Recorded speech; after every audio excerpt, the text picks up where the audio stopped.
Good evening, everybody. I had a guy post up on one of my videos about installing the quarters on an old car like this the other day, and it was user Eric Huff. And Eric says, I need some advice on connecting the tail panel and the quarter by the tail lights, please. A short video or something explaining that corner would be greatly appreciated. Since I have completed that process here on my 67 Nova, I'm going to kind of share a few things, and before I share them, I again want to say I don't do this for a living. I'm not a professional. This is actually the very first car that I've ever built, so don't necessarily take everything that I tell you as the word of God. Just use it for consideration. So the very first thing that you have got to do is get the tail section centered with the car. When you go to put that tail in that car, if that thing is an inch to the left or an inch to the right, it's obviously going to be hell when you go to mount the deck lid and discover that the deck lid doesn't fit. So what I did in my car, of course I have a full custom frame that there you can kind of see it, a full custom frame that I built on a frame jig for this car. I took measurements right off the center to try and line up the tail section. And one interesting thing that I did that you might consider is I made myself a little bracket that you can see right here with elongated holes. I cut that in my CNC plasma cutter. There's other ways that you could do that, but I ultimately decided to mount this bracket right here to my frame, and I did that so that I could sit there and just kind of shimmy that thing left to right until I had it to the point where I was absolutely sure that I had it right, and then of course I just locked those bolts down. The second thing that you've got to do is get that car absolutely as level as humanly possible.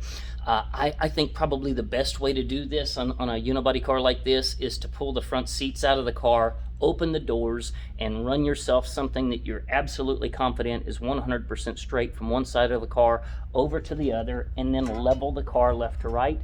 And so at the end of the day, the idea being that you can take something that you're very confident in that is perfectly straight and take yourself one of these little fancy leveling gauges, and you can see right there I'm at 0.1 degrees. Not bad. So there you go. That's the two things you've got to do before you start doing any fitting, welding, you name it. Level the car and center the tail. So here's the next part in the process of getting the tail to fit the quarter. The first thing that you've got to realize is everything all in this area, if we're just being totally honest, is going to fit together like a bag of dicks, okay? And what I mean by that is, like, when I started off with this car, if you were to put the tail light up to the car, it wouldn't be right. One side would be high, one side would be low. Your tail light, for instance here, it might be, kind of leaning outward or leaning inward. If you came over here and looked at it down the side, again, not straight. You want to be able to ultimately, to look down across that car just like that right there, and both of those tail lights, there we go, with my hand being perfectly straight. If one's leaning like this and one's leaning like that, it's not going to be any good. Over here on the opposite side of the car, I'll show you exactly what happened. Okay, there we go. You can kind of see how the tail section right here is all bare metal, and then we have this rectangular area right here that again is bare metal, right?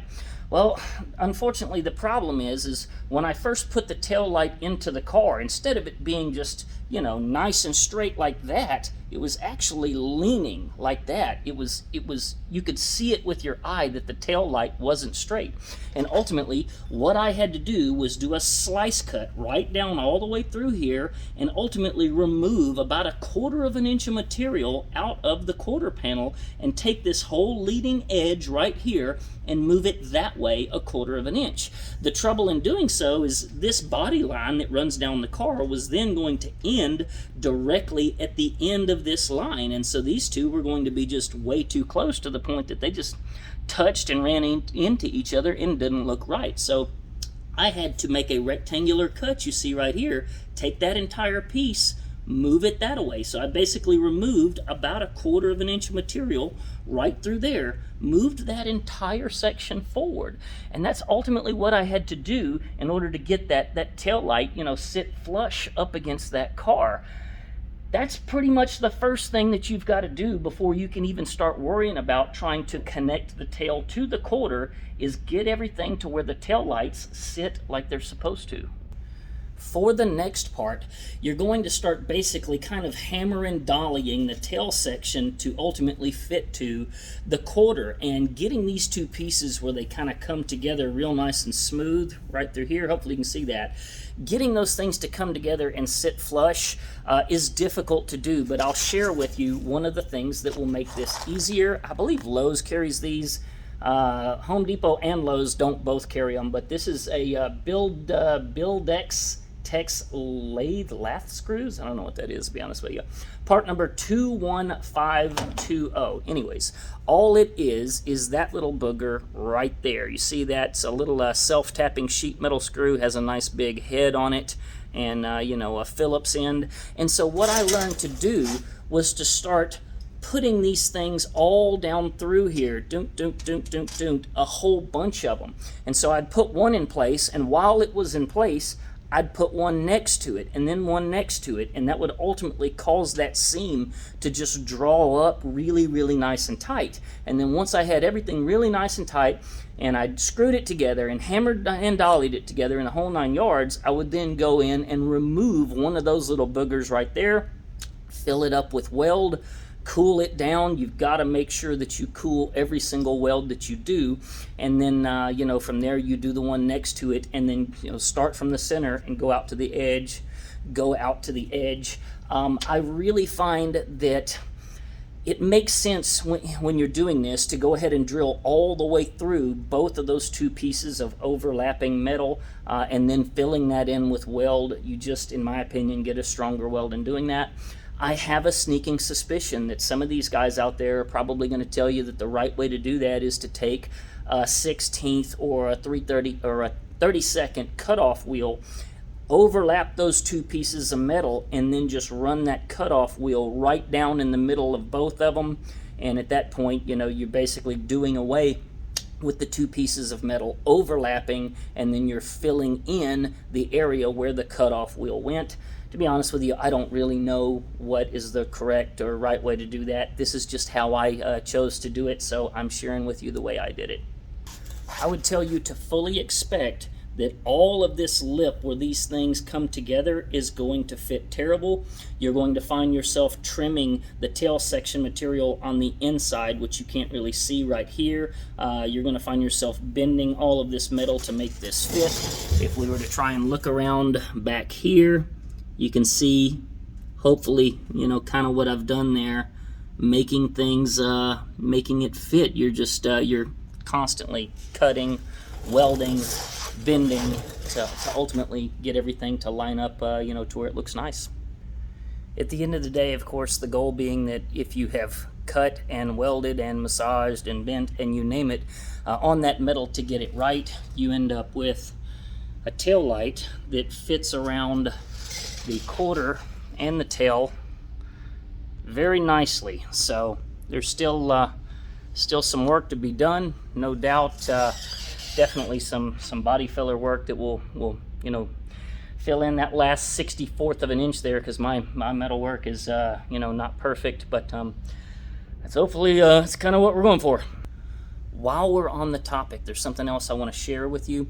I do not recommend doing any of this style work right here unless you have got the deck lid that you are absolutely positively going to run on the car.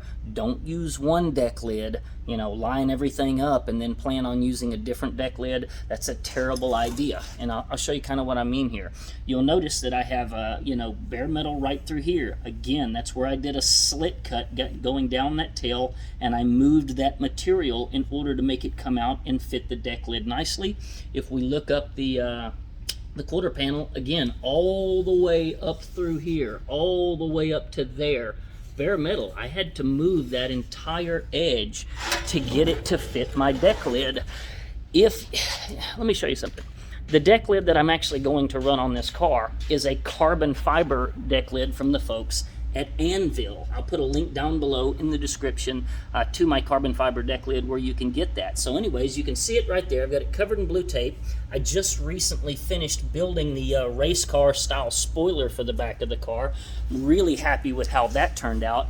I even made my own little cool brackets that hold the spoiler up there. So I basically made everything with, you know, from scratch, with the exception of the little stanchion rods right here, which are from Longacre. But the reason I'm telling you this is if I take that deck lid right there and I put it on my car, it fits like $1 million. However, if I take that original OEM steel deck lid and I put it on this car, it fits so poorly I cannot even close it.